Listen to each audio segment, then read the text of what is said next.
And good evening, ladies and gentlemen. An action-packed show for you here on Inside the Bubble. We have some great stuff planned for you as we're going to bring in Matt Harrington to join us. Matt, we have section recaps, also look ahead to the state tournament and more. Yeah, Pete, we're going to go through every section final. Nobody has the highlights like we do here at Inside the Bubble. So we're going to go through every section final and, of course, get ready for the state tournament. And this is the happiest time of the year if you're a Minnesota hockey fan, Brandon Spratt. Let's go, as we like to say in the business. Yeah, let's do it. I'm personally excited to look at some of these highlights myself, games that we didn't get to see. And you'll get to take a look. 1-16 coming up. We will cut you loose on the highlights as we will first start with the Class AA, and we're going to head down to Section 1AA with Brandon Spratt. Here we go. Lakeville North, Lakeville South, as you said, from Rochester. First period here, we pick it up with the Cougars in the white sweaters attacking. This one's going to be cleaned up out front. Oscar Balkans with the finish. Off the assist by Carter Ernst, 1-0. Cougars looking to come back to the XL Energy Center once again. This a couple minutes later. Lakeville South on the rush. This long shot might have fooled the goaltender just a bit. Braden Olson gets the tally. Olson will make it 2 coming up in the second period. Look at him pounding his stick. He wants it down the slot. Gets it from Carter Ernst to make it 3-0. Panthers, however, in transition here. It's going to be Blake Bachmeyer with the finish there. We got the Panthers on the board at 3-1. Into the third period, it's the brothers Ernst hooking up. Carter Ernst to Jackson.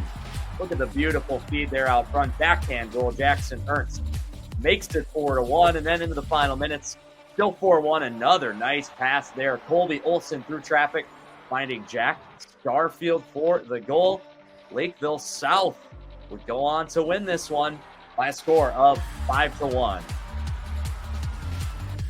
Look at how muddy those goals were in and around. 6-section title in their last 7 years. Very good stuff there for the Cougars.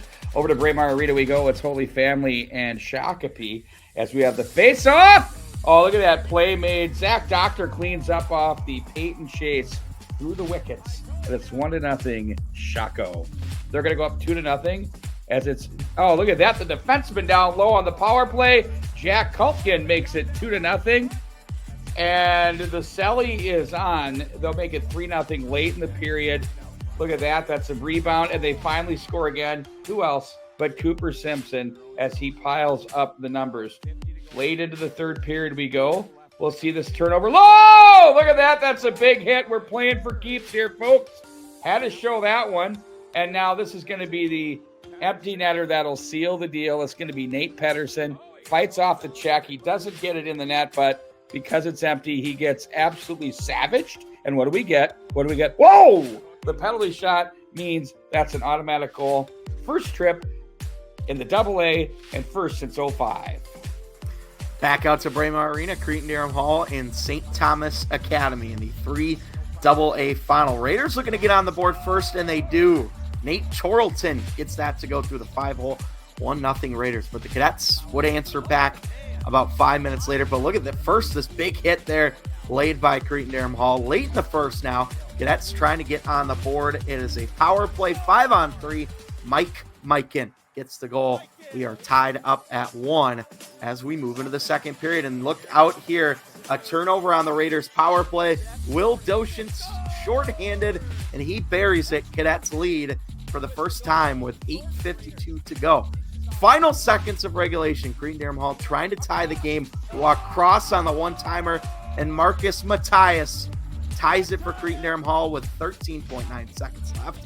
We go into double overtime in this one, and the shot initial save was made by Nelson, but Doshin wins it in double overtime. The St. Thomas Academy Cadets head to the state tournament for the first time since 2021 with a win in double overtime.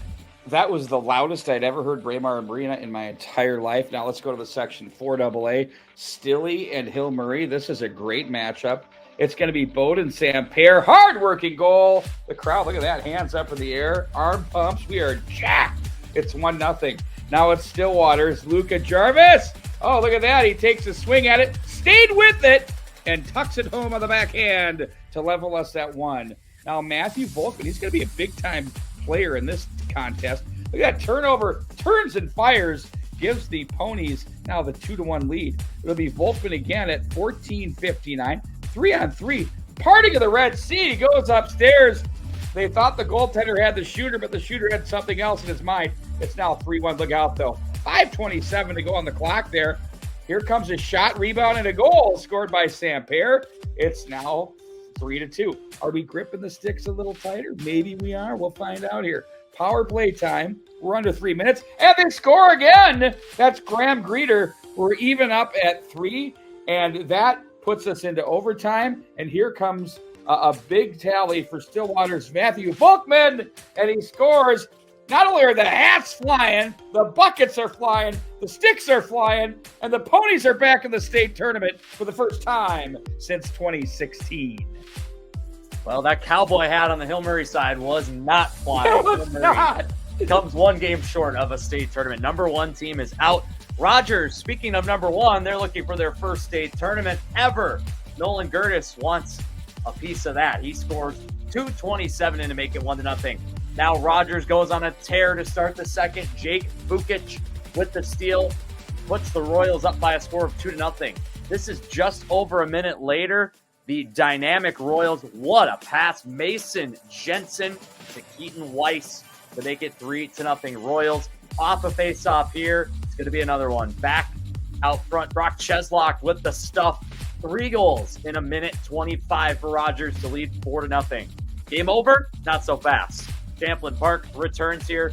One-time blast by Brent Solomon, the Mr. Hockey finalist. Makes it 4-1. Into the third we go here. Still 4-1. It's going to break here through the middle. Nice drop pass near the line. Quick shot. Cole Perkins. Deficit cut in half. Now a power play time for Champlain Park. They go to work right away and score. Nick Carlson gets the goal. Still 15 minutes to go. Champlain Park could not quite get that tying goal. Rogers hangs on. Here we go to Ritter Arena. We're back to the venue. Wow, it was packed. It was pro. It was feeling good. Look at that. Nice little work. Turnover. And it's Bodie McConnell. Oh, my word. Did you know it's Grandpa's Buddy Bell? Scores a big one right there. That was unbelievable. And it's 1-0 Hornets. Now it's going to be a very tight checking game. And it's Nolan O'Connell. Takes the feed to the right wing. And he buries that one past the sprawled goaltender of Chase Bjorgard to make it now 1-1. We'll move on into the third period, Edina. First, Bjorgard, huge save. Another one here.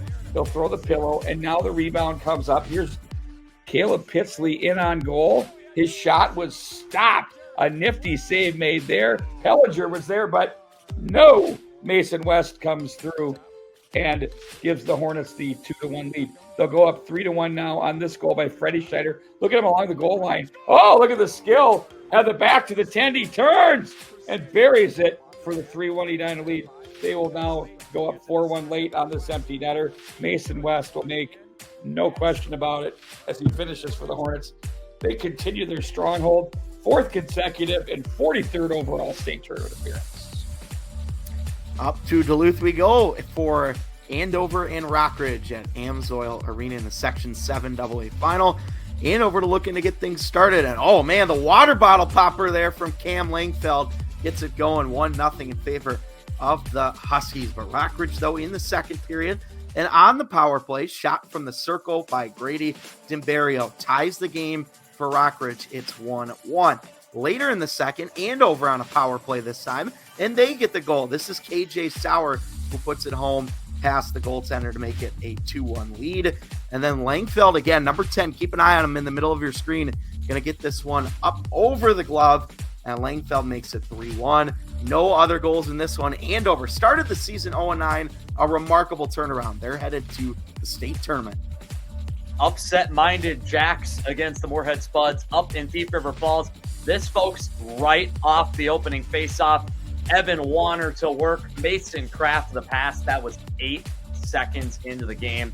Spuds say, yeah, good luck with the upset bid here.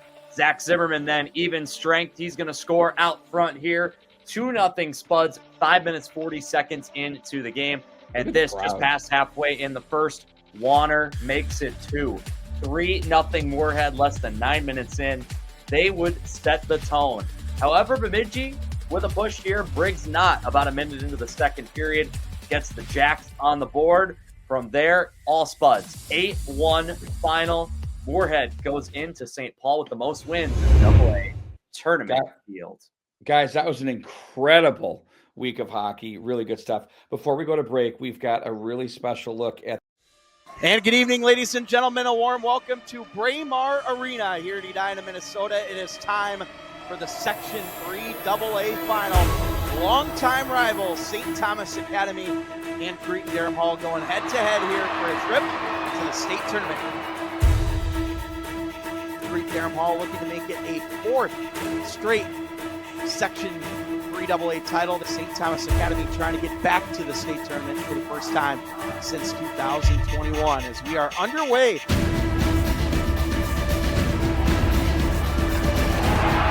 Corner now, Chorlton trying to find a teammate, Anderson.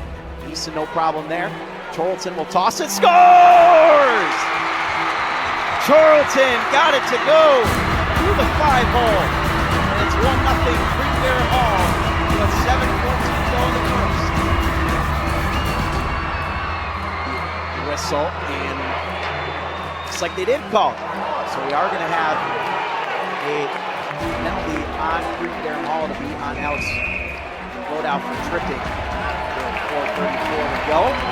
Cadets power play will get its first look. Both these teams have power plays over 33%. Cadets at 34.4 on the St. Thomas power play. Oh man, what a monster hit there on Mikan. Delivered by Dode. Nelson trying to make the save at the other end. Dode didn't like that. He takes exception to that. Now a man down for the Cadets in the corner. We may have some penalties out of this sequence here. Yes, as it stands right now, this is going to be a 5-on-3. Up to the point now. Here's Rude. Roughing call on Cahill. Up to the point now. Shot scores! Mikan, what a shot from the point. Cadets take advantage. Penalty coming up. This one's going to be on the Cadets. So the Raiders' power play will go to work for the first time. Now Anderson and Chorlton will switch spots. Intercepted. Chance for the Cadets. Shorthanded. Scores! That's Doshin with the goal. Shorthanded, and the Cadets lead for the first time. Icing against St. Thomas. 49.1 seconds to go. That's some great 1-Ts on the near side here. 22 seconds to go. Chorlton still on it for the Raiders. Dishes off down low. Load out. Across. Scores!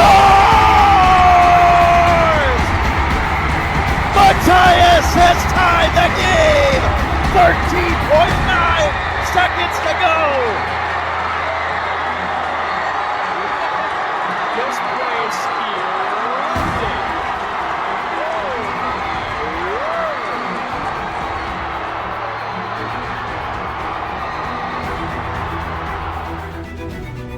Ready to go for double overtime between these two longtime rivals. Marcus Matthias tying the game with 13.9 seconds left in regulation. Top, Wilson fires, Nelson saves, scores! St. Thomas Academy wins in double overtime.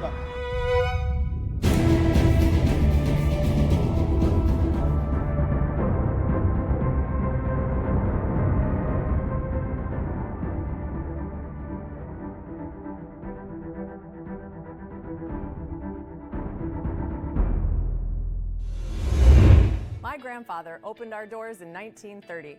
Ever since, we've had one main goal: keeping customers and their families comfortable. Comfort isn't just about temperature, it's about your peace of mind working with us. Our reputation is built on quality work, integrity, and a team of experts second to none. We stand behind our guarantees, our work, and our people. That's been true for over 90 years.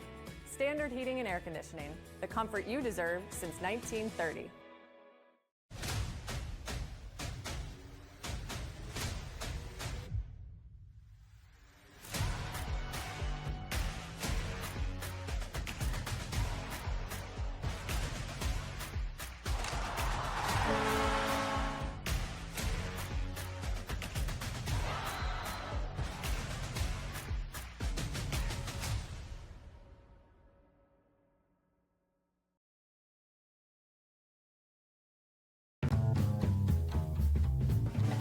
good neighbor would give you a cup of sugar if you asked. At Truestone Financial, we don't have any sugar, but we will give you up to $350 when you switch to a Truestone checking account. It's true, because we're Truestone.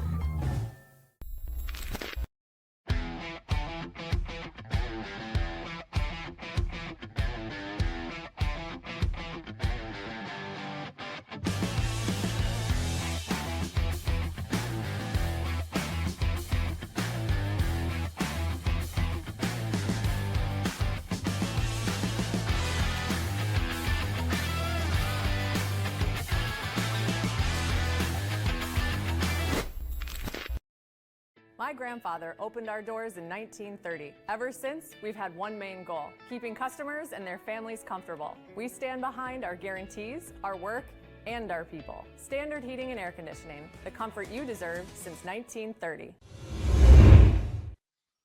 And we go now to the Class A as we'll take a look. 3 first-year head coaches as they work their way into the state tournament. Let's start out with the highlights. Let's first go to the Rochester Rec Center, Northfield and Rochester Lords, as the Northfield Raiders looking to strike first in this one. They do. The rebound cleaned up out front by Wade Gilbertson. That was just 2:24 into the first period. It's 1-0 in favor of Northfield. This one now is a battle along the blue line, and this one's going to be forced into the empty net. That was late in the third with about 7 seconds left. Northfield seals the deal. They head to state for the 3rd straight season. Boy, Matt, don't work too hard on that highlight package. Let's head over to the St. Louis Park Rec Center. This was a good one. Awesome hockey game here. Minneapolis will start. Nick Nordine, a wrister, and it's 1-0 in the first period. Big-time goal scorer here in Jackson Knight, and he's going to show you why as he bursts up the right side, protects the puck, tucks it home, and we're now tied. Oh, you got to go for the skate because they're on the other end. Now late in the first, it's Minneapolis. Johan Krashin, a quick shot there, and it is now 2-1 in Minneapolis. Another goal is scored there after a scramble out front. That's Lachlan Hoffman. We're now tied at 2. What a game here. Another shot from the point that works to get through, but there's Knight again. Doorstep goal, and now he makes it 3-2 in favor of Orono. Orono will go up 4-2 as they're starting to feel it here. Look at this play off the end there as they flip that one through, and that will finish the deal at 4-2, you'd think. But Minneapolis is going to score late here. This is going to be Eli Milinkovic as he scores late in the game to make it 4-3. 3rd straight section championship for the Spartans of Orono. Send you down to Gustavus Adolphus. Mankato West taking on Laverne here in the section final. In section 3A, going to be Mankato West cleaning it up out front. Keaton Dorzak squeezing it in on the power play for a 1-0 lead for the Scarlets of Mankato West. They're back on the power play here. It's going to be Jacob Tosh going for a walk, tipped in by Dorzak, who has 2. Story of power plays in this game. Now it's Laverne on the power play here, trailing by a couple. This one redirected by Landon Lace from Jackson Lace to make it 2-1 in favor of Laverne. A couple minutes later here, it's going to be turned over up high. Look out. 2-on-1 chance. The feed across. Blake Bork. Oh, the return feed. Domagala, the unselfish play to Blake Bork for a 2-2 tie. Into double overtime we go. Speaking of Bork, he's going to get another as he wires it top shelf. What a shot. Top of the circle. Laverne Cardinals back to the XL Energy Center. Their 2nd section title in the last 3 years. That is not to be confused with the great Raymond Bork. Mattavita and Chisago Lakes in the 4A final at Aldrich Arena. Chisago Lakes beat Mattavita in the regular season and off to a good start here. Austin Slatom with an even strength goal to make it 1-0. Late in the first period, though, Mattavita would have an answer. Brock Gutterman goes bar down here on the wrist shot. That ties the game up as he goes for a skate toward the Mattavita students. Into the 2nd period now, Mattavita with another goal. This time it is Lakin Decker who makes it 2-1 Zephyrs. Now into the 3rd period we go, 10-12 left. This one's just going to sneak through the wickets. Winston Wright cleans it up, and Matamida gets the 3-1 victory, their 8th section title in the last 9 seasons. Defending Class A state champs, St. Cloud Cathedral and Monticello from Elk River. We picked this one up early in the second period on the power play. Jager Woods staying hot in the section playoffs. That is his 6th goal in 3 games. And guess what? He's not done here. Watch the pressure applied. Quick turnover. It's Wood again. Short side underneath the goaltender. Making it 2-0 Crusaders. 2 quick goals. This one going to be a power play tally here. The pass from John Hirschfeld was so good that we didn't even get to see the finish by Griffin Sturm. I'm telling you, trust me. Insane pass there. Later, it's going to be a chance for Monticello. Keaton LeGrand, the junior goaltender, with a massive toe save to keep it at 3 and keep momentum for his team. And then it's going to be Cathedral's John Hirschfeld, their Mr. Hockey finalist, tips it home on the shot by Connor Stockman. Later into the second, watch this pass. Filthy sauce from Jager Wood to Griffin Sturm, who had 2. He was injured late in the first period in this game, came back, and just all he did was score a hat trick in this one. That's Joey Gillespie, though, in the opening minute of the third. Sturm would finish off his hat trick to add the extra points. 7-0 Crusaders. How about that 5-goal second period? Alexandria has had Northern Lakes numbered. Let's see if they do here in the Section 6A final. Whoa, a pickoff. Griffin Hanna with a big shot there. That's Wyatt Ballmer with the play up high at the line. We grab a little bit of ice, and we have the silly. Now, later on the period, it's going to be Parker Fulton. Lets that one rip, and it's now 2-0 in favor of the Lightning. Grady Olson in Alexandria is going to respond.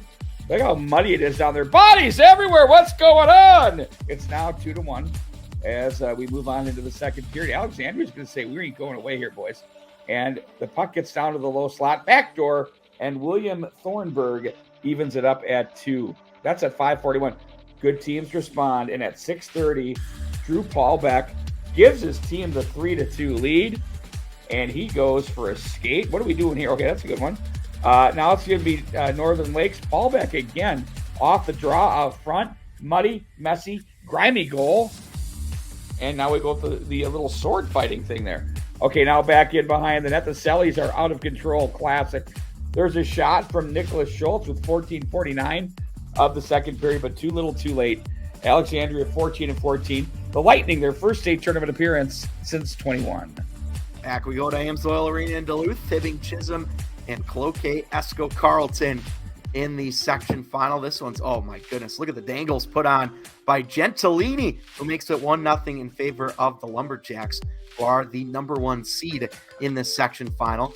Hibbing Chisholm, though, would respond. Oh, that's one he'd like back. Joey Gapardi with the tally. We're tied up at 1. We've called Tate Swanson's name quite a bit this year on Inside the Bubble, and he's going to get another goal here in the final minute of the first period to make it 2-1 in favor of the Blue Jackets as we go into the third period now after those second period goals. And this one's wired home by Carson Young on the power play. That ties the game up at 2. Nico Gentilini this time will get on the scoreboard for Cloquet. That's an even strength tally. But then less than a minute later, Hibbing Chisholm gets an answer of their own. This one is gloved down in front, patience, and then it's cleaned up right there by Cole Swanson. That would tie things up in the third. We went into overtime, into single overtime, but 2 minutes into the overtime, and it is the freshman Whitaker Ruwarts who gets the goal. Blue Jackets off to state for the first time since 2011. What a filthy pass to set up the OT winner as well. East Grand Forks and Warroad in the Section 8A final, our 16th of 16 section finals. And EGF, the 2 seed, however, playing on their home rink here. It's Tucker Lovejoy who makes it 1-0 in the first period. EGF dominates the first. Warroad responds in the second. Gavin Anderson, 3 minutes in, ties it up at 1, finds the visiting students. Final minute of the second here. Numbers for EGF. And it's Hunter Varnson on the wing who puts the Green Wave back up 2-1. Third period here we go, about halfway home, and Warroad takes the momentum as Taven James knifes his way to the front of the net to tie it up at 2. Early into the overtime extra session, look at the move here. Chase Panzer scores. The team goes crazy. The Panzer name back at the X for EGF as the Green Wave completes the state tournament field in Class A. As promised, we have more great video, film style, the 2AA. Let's take a look at that. And good evening, ladies and gentlemen, from Braemar Arena. It's Section 2AA championship round action. Two teams left. It's the Shakopee Sabres and the Holy Family Catholic Fire.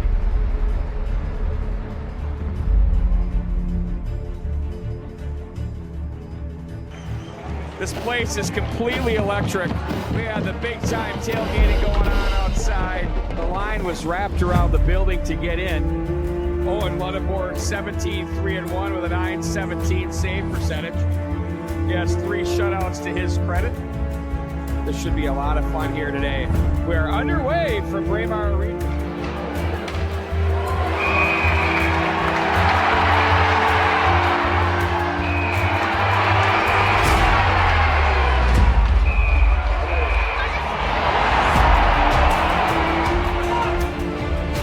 Through the legs goes Chase, save, rebound, score! I told you, off the face-offs, we're seeing so many goals scored here in the postseason, but right through the legs. I believe that's Sam Doctor with the goal. Penalty coming up. This will be on the Fire. Get to see that Sabres power play. Clicks at 29%. PK for the Fire at 75 late in the period. This is going to be a big moment. Scores! Oh, they got that one in front. And they made quick work of it.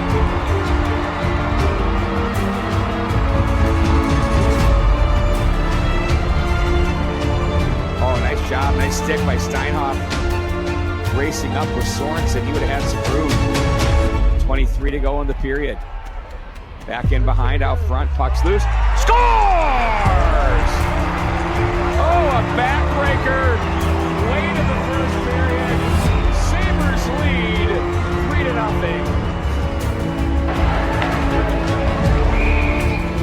Seconds to go. Shakopee Sabres, ladies and gentlemen, are heading to the state tournament for the first time ever as a Class 2A school. Second time overall as they defeat the Holy Family Catholic Fire 4-0 here at Braemar Arena. What a season for a very talented hockey team.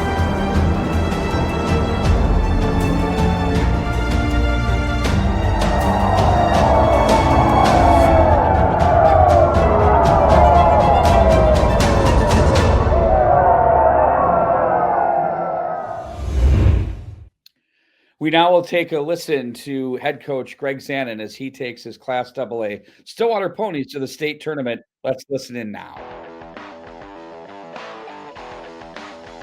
We lead off our state tournament Class AA preview with Greg Zanon, the head coach of the Stillwater Ponies, and here they are in the state tournament. I think Greg, first time in 8 years for Stillwater? Congratulations. Yeah, I think it's 9. I think it was 2016 was the last time they went.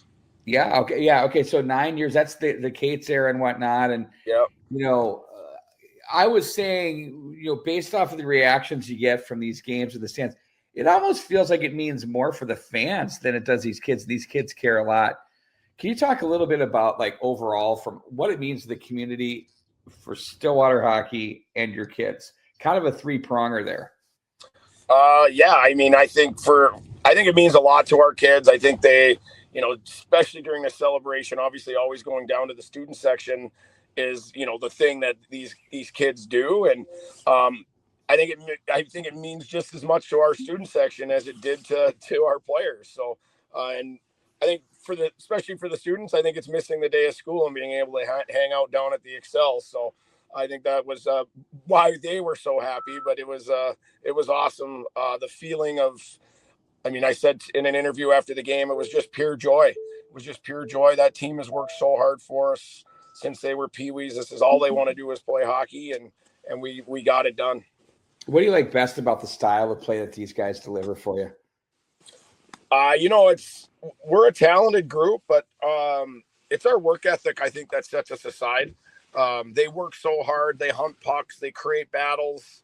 They do everything that Thomas and I ask of them, and without, even batting an eye, they just go out there and they do it. And was really evident in that second period, the way we played, and we were able to come out first period. I think we were I think it was nerves more than anything, just big crowd, big moments, and hopefully we got that out of our system. So come Thursday, we're ready to go right out of the chute.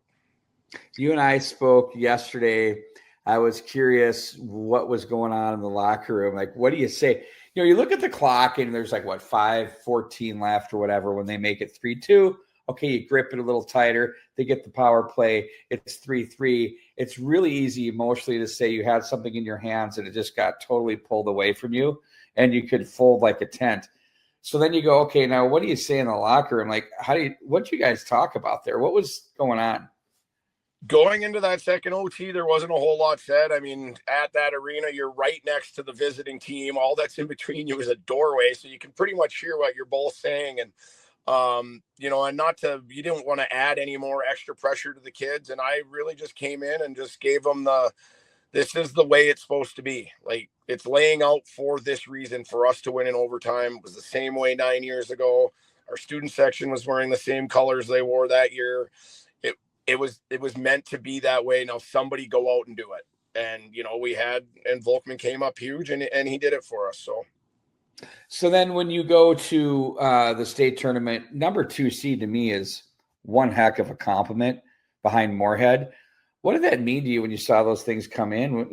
Everybody was kind of talking about Stillwater being 2, but that really caps off, I think, wow, we're not just here to be here. You guys can do some damage.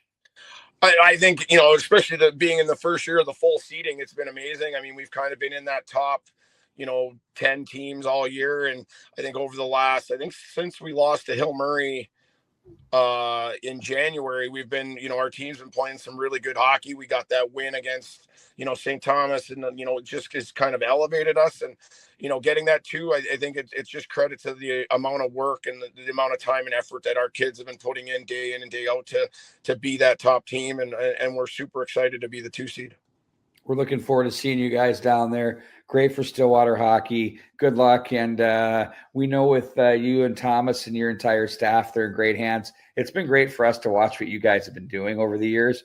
And you know what? Looking back at your youth program, there's some stuff going on here where you guys can probably get a nice little push going too, I would assume. Yeah. I mean, our JV team this year was amazing. I think they ended up 23-2 on the year, a loss the very first game of the year, and they dug in. And we see a lot of that JV group in this group of kids that we have playing varsity right now, our state tournament team.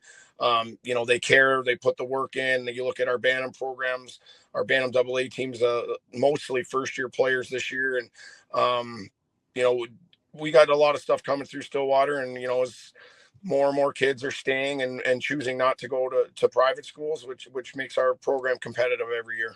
Really great team to watch. I hope everybody enjoys seeing you getting it going on quarterfinal Thursday. It's going to be awesome. I know you're at Braemar Arena for some more hockey with your kids, so go enjoy, buddy. Awesome. Thanks, Pete. All right. Thank you, Greg. That was Greg Zanda. We bring in now Tom Streeter from the Minnetonka Skippers. He's going to be our expert panel as we're going to break down the Class AA state tournament for you. Let's first take a look at our bracket, and it's a good one, folks. Tom, your thoughts on the matchups here today? Pete, this is a really deep bracket. You look at the final Let's Play Hockey rankings, all the top teams made it through. Obviously someone had to lose at Hill Murray, in that game against Stillwater, and then someone had to lose. Sorry, Tom, let's get in here, though. Let's first break this one down. Moorhead and their opening round matchup. What do you see in those two teams? Moorhead has really, taken the bull by the horns this year. They lost that opening game in the Turkey Trot. Then they rattled off 23, I think, in a row. Ended with a really tough weekend with Rogers and Hill Murray. So they are battle tested. John Ehrenman, they play everyone anywhere, anytime. If you like hockey off the rush, you're going to see a ton of it. You got the Kraft, coming back to lead his team.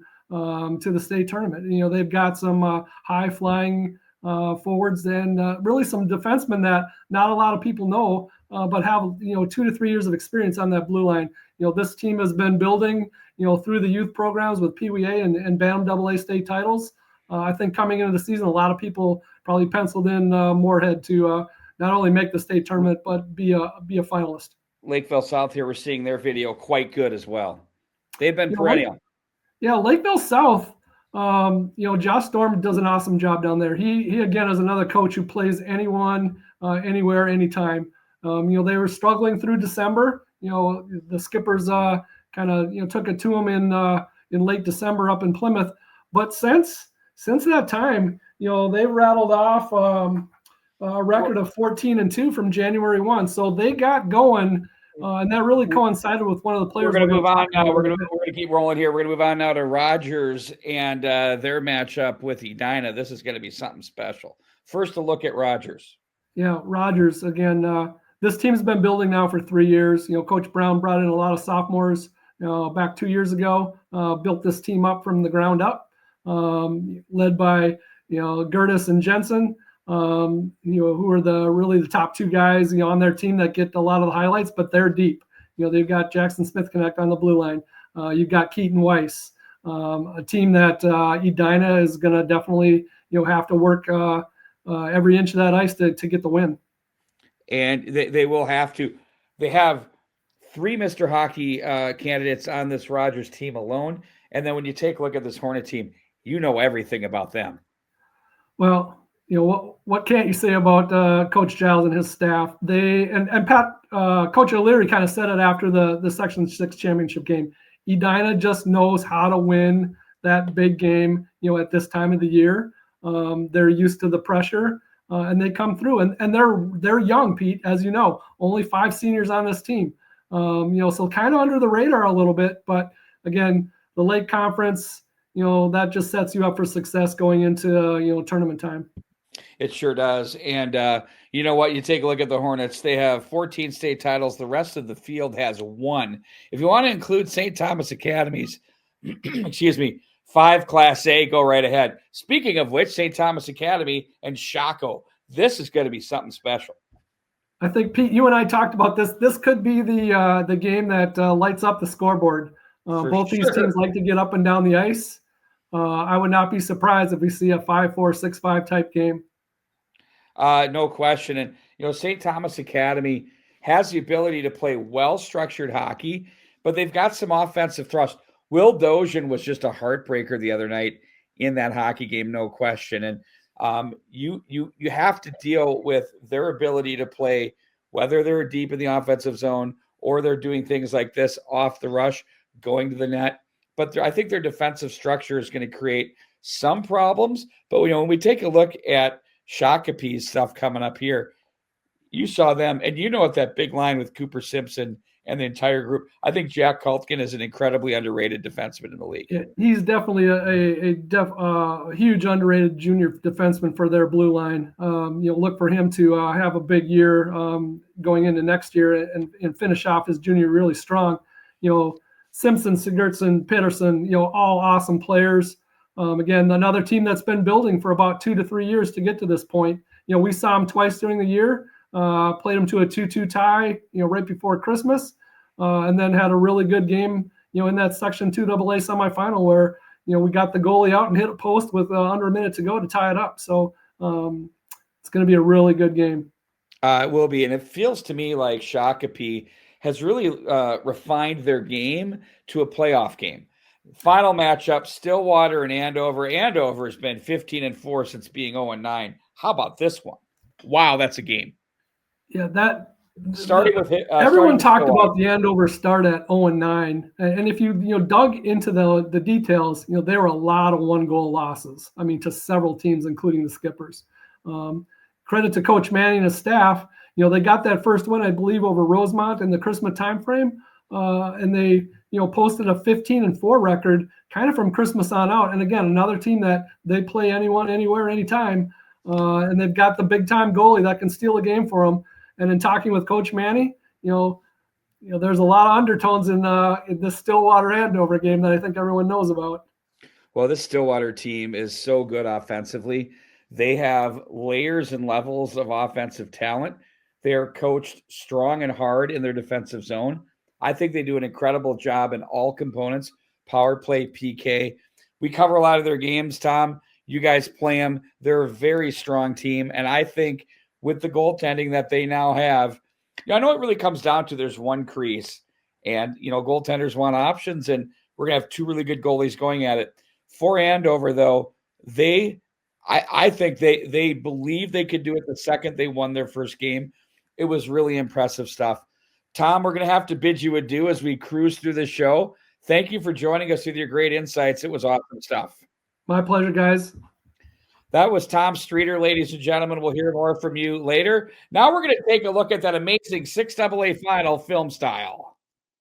Ladies and gentlemen, welcome to Ritter Arena on the campus of the University of Minnesota. You're looking live at the site of the Section 6AA final between who else? The Wayzata Trojans and the United Artists.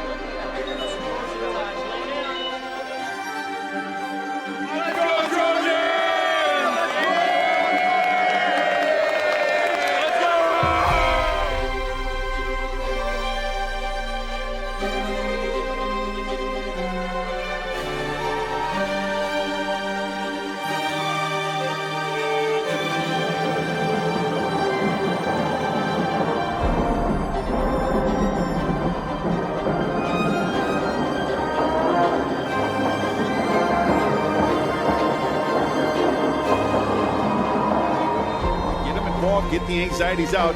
Very emotional game. You want to make sure you manage your emotions, but getting on the ice is going to help do that. It's a really good opportunity for the Wayzata Trojans. 10:47 left in the scoreless first period. Scores big goals for this team. Another focus player for Wayzata. 2 goals in that 4-4 tie at Braemar. Turned over in front. McConnell scores! Oh, the turnover! Cody McConnell, the sophomore, the finish. Hornets lead 1-0. Just a misplay. Hornets lead 1-0. We take a break. When we come back, we have more from Ritter Arena, the Section 6AA final at mnhockey.tv.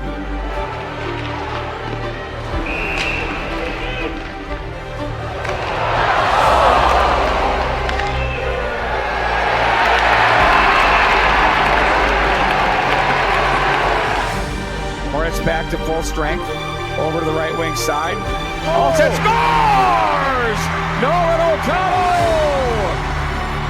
Boy, the Hornets had a chance to clear the puck. Gets up to the line, they find O'Connell on the right side. He buries it to even it at 1.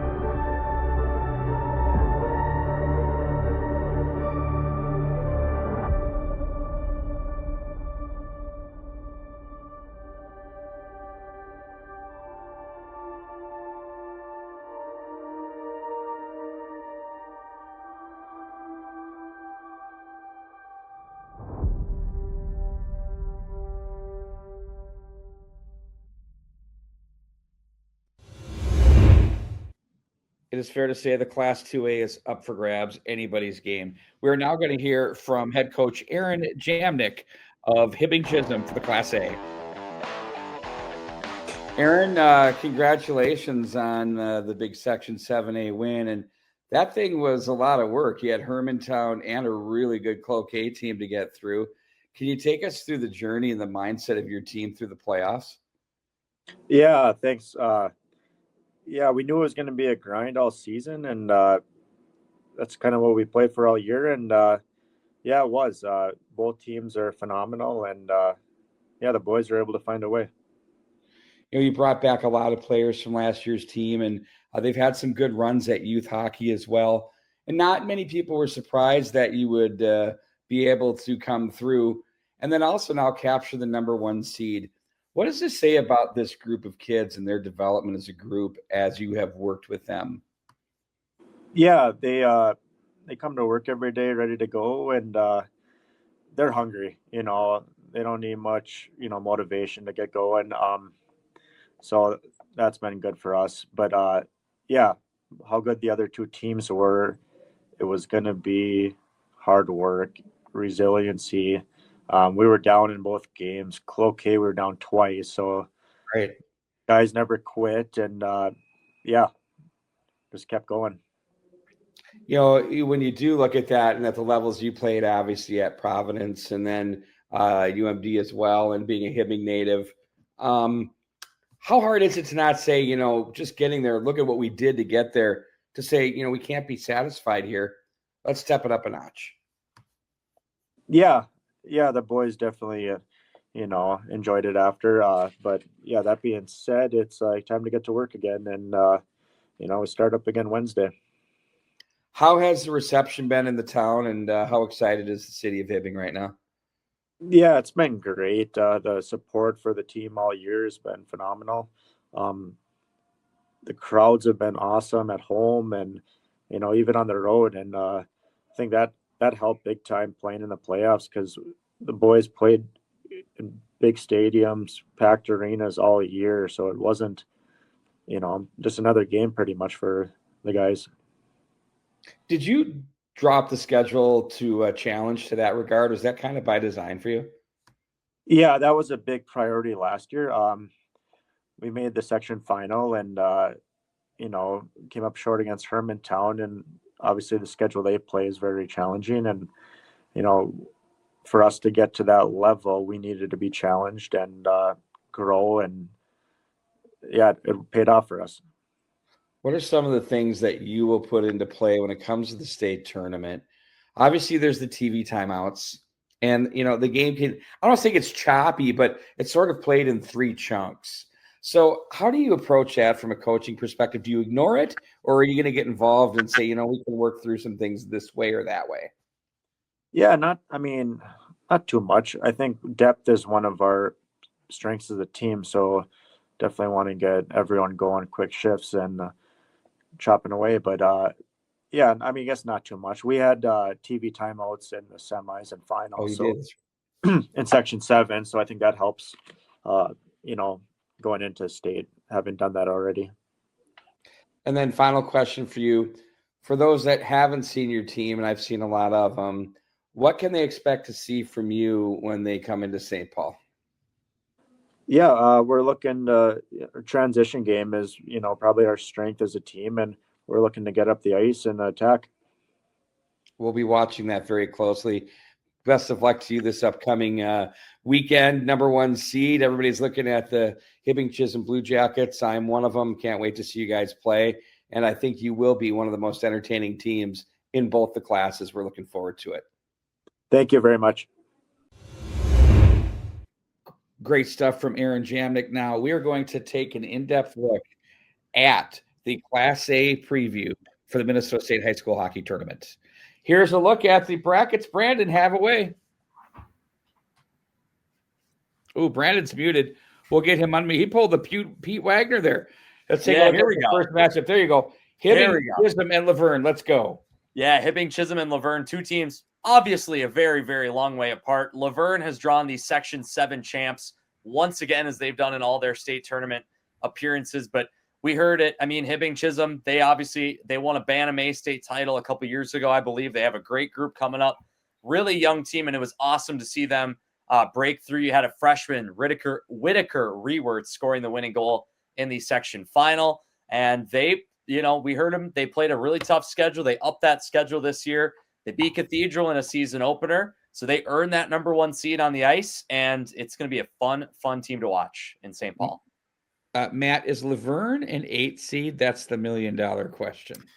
Well, when you look at their record, you certainly would think that they'd be a higher seed, but I think it speaks to just the amount of talent that's in this Class A field. And Laverne, they have played a little bit of a weaker schedule than a lot of these other Class A teams, but they're averaging over 6 goals a game. Their power play is number 1 in the state at over 42%. It's a really lethal power play unit. Got to stay out of the box when you're playing this Laverne Cardinals team. But I think when you look at the offense and some of the players that they've had competing day in and day out for this Laverne team, it's fun to watch, and they're going to be a problem certainly for Hibbing. Don't let that number 8 seed fool you. Tom, you have a team that likes to move the puck and is very crafty in Hibbing. And then you have this team that we take a look at with Laverne. I think it's a great matchup for the first game of the tournament. Well, everyone's always excited when a range team comes down right out of 7A, and we've got a new one, that's not Hermantown this year, and I think that's good for hockey, right? And when you look at Laverne, they've been a program that's always competed really well, and I actually had the opportunity to coach Maddox Damagala a couple seasons ago, for Tier 1. He's a kid who can score, and he's their leading scorer. So let's see if he can help lead his team to that upset win. He's sure on the leaderboard for sure among the top 10 scorers in the state, and we're going to get to see him on stage for sure. East Grand Forks and Northern Lakes. Whoa, what's going to happen here, Brandon Spratt?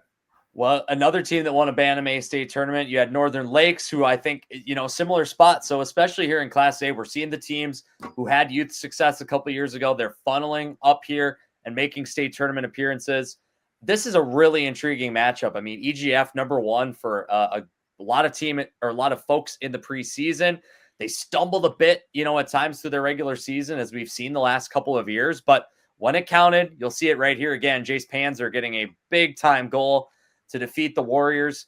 It's interesting, a state tournament. We just saw Hibbing Chisholm out of 7, EGF out of 8. No Hermantown, no War Road. It's going to be interesting to see. It feels like a wide open field, and no reason why EGF could not make a run. There is no reason why. I agree with that, Brandon. You've got 2 blue bloods in coaching with Randolph and Tyler Palmasino. Both have won state titles. I'm sure Coach Palmasino has seen that. The Mike Randolph 2-3. Be ready for that. So he's gonna have to compete against that most likely. He is, and with Randolph, he will coach to what he has. And here's a look at the Lightning here in their section playoffs. If he has the personnel to run and go, he'll do that. If he needs to dial it back, he'll do that too as well. So I think it's interesting. As Brandon had mentioned, both of these teams have had success in the youth levels. Matt, your thoughts? Yeah, I think when you look at Northern Lakes, you obviously have the head coaching pedigree of Mike Randolph, and I think certainly taking his team to the state in the first year is impressive, but I think there's a lot more in the players that really drive it. Drew Paulbeck had 38 goals so far this year. He's been kind of the engine that's been driving this team all season long. This is a Northern Lakes Lightning team I thought maybe should have been a little bit higher seeded. We'll find out in the matchup, but I think against the East Grand Forks team that maybe hasn't shown their true potential quite yet, I think it makes for a really intriguing first-round matchup in that 4-5 game. And then we have another one here to open up the evening session. It's Northfield and Orono, 2 teams that have been there, the last 3 years. They're making it 4 in a row here, I believe. Look at this one. Brandon. Yeah, Northfield, they lost a bit of scoring, including Cam Kaiser off their team a year ago, but they've just continued to roll. Coach Luckcraft doing a great job down there with the Raiders to take them back to the state tournament. Sounds like they're really, really strong on the back end this season, especially, maybe even a little bit more so than last year. They're certainly going to have a tough task in slowing down the Orono Spartans, led by Jackson Knight, who you alluded to it, one of the top goal scorers in the state, just a really pure sniper. Definitely an intriguing matchup, especially because 2 teams that, as you said, they've been there. They know what this state tournament environment experience is like, and they're not going to be phased going into it. Pete, I had the pleasure of coaching Jackson last spring on the Section 2 HP team. Again, Brandon said he's a sniper. He scored some big goals for us in that tournament. And I also had Luca DiGabellis, their top defender on that team. So they've got the core to make some noise here at the tourney. They certainly do. And then they have the goal scoring capabilities. Jackson Knight, he returns after a huge season his junior year. He's doing it again this year. And Matt, this Orono team doesn't play a soft schedule either. No, they beef it up quite a bit, and they do have 10 losses. But, as you mentioned, most of those losses coming against some of the top-ranked teams in Class A, and scatter a few AA losses in there as well. Don't let that record fool you. This is still a really good team, and they were the 3 seed in their section, had to beat Delano, had to beat Minneapolis, the top 2 seeds to get there. So they're battle-tested, no question about it. They'll be a problem for Northfield. goals off faceoffs, muddy goals in around the net. This is what you see in the playoff. Don't take penalties, and if you do, you better be able to kill them off. And that's what a lot of these teams are able to do, and that's why they're still standing with us. And one of the things that Orono can do is finish when they need to. I think that's going to be a heck of a matchup. Final matchup of the tournament, the Crusaders and the Zephyrs. Talk about blue bloods in Class A hockey. Brandon. Yeah, and you said it. I mean, the Cathedral, 9-1 in their last 10 games. Their top group is humming along with Mr. Hockey finalist John Hirschfeld.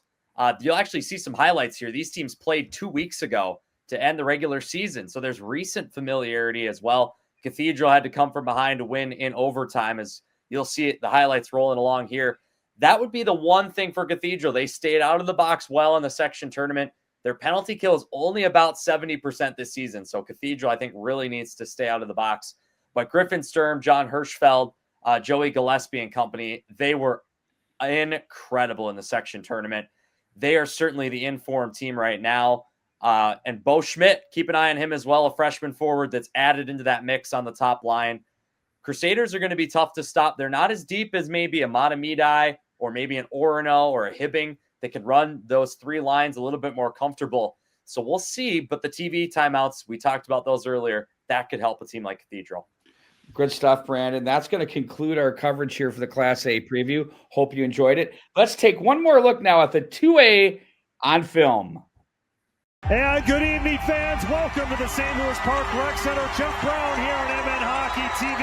Again, glad to have you with us for what should be a very exciting, entertaining, and fast-paced game. It's the Section 2A final between the number 1 seed Minneapolis and the number 3 seed Orono Spartans here on MN Hockey TV. The winner of this game will go to the Class A state tournament in the Minnesota State High School League in St. Paul at the Xcel Energy Center next week.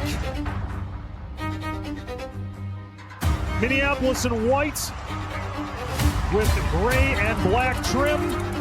Orono in navy blue with red and white trim. The top 2 lines for each team are going to go at each other to kick this game off.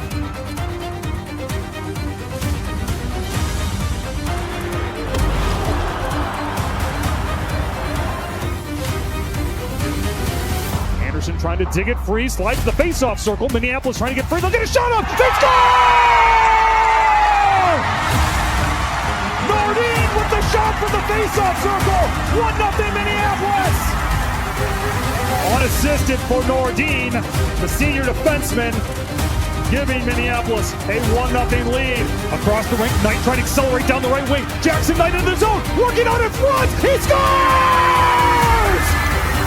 Spectacular individual effort by Jackson Knight, and Orono ties the game at 1. Bringing it in is Crossing. He'll fire a shot. He scores!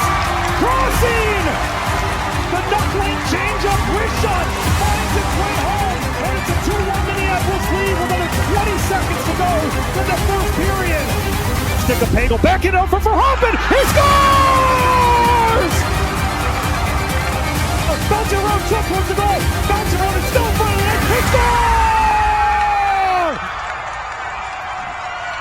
Knight puts Orono ahead again.